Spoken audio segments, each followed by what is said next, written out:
എറണാകുളം ഇടക്കൊച്ചിയിൽ 16-കാരനെ പീഡനത്തിനിരയാക്കി മത്സ്യവ്യാപാരിയായ രതീഷ് പിടിയിലായി.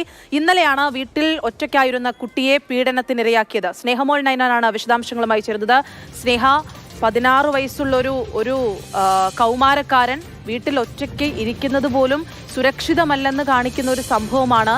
പോലീസ് എന്താണ് ഈ കേസുമായി ബന്ധപ്പെട്ട് കൂടുതൽ വിശദാംശങ്ങൾ പറയുന്നത്? ശിര, ഏറെ ഞെട്ടിപ്പിക്കുന്ന സംഭവം തന്നെയാണ് പുറത്തു വന്നത്. ഈ സംഭവം നടക്കുന്നത് ഇന്നലെയാണ്, അതായത് ഞായറാഴ്ചയാണ്.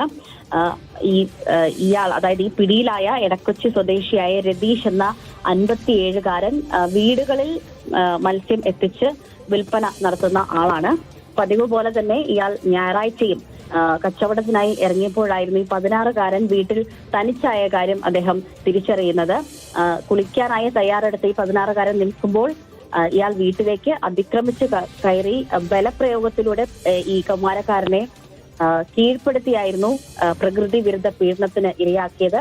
ശേഷം ഇയാൾ അവിടുന്ന് കടന്നു കളയുകയും ചെയ്യുകയായിരുന്നു. ഏതായാലും 16-കാരൻ മാതാപിതാക്കളോടും മറ്റും തുറന്നു പറഞ്ഞതിനെ തുടർന്നാണ് പോലീസ് കേസ് രജിസ്റ്റർ ചെയ്ത് ഇയാളെ ഇന്ന് അറസ്റ്റ് ചെയ്ത് കോടതിയിൽ ഹാജരാക്കുകയും തുടർന്ന് റിമാൻഡ് ചെയ്യുകയും ചെയ്തതാണ്. അനശ്വര.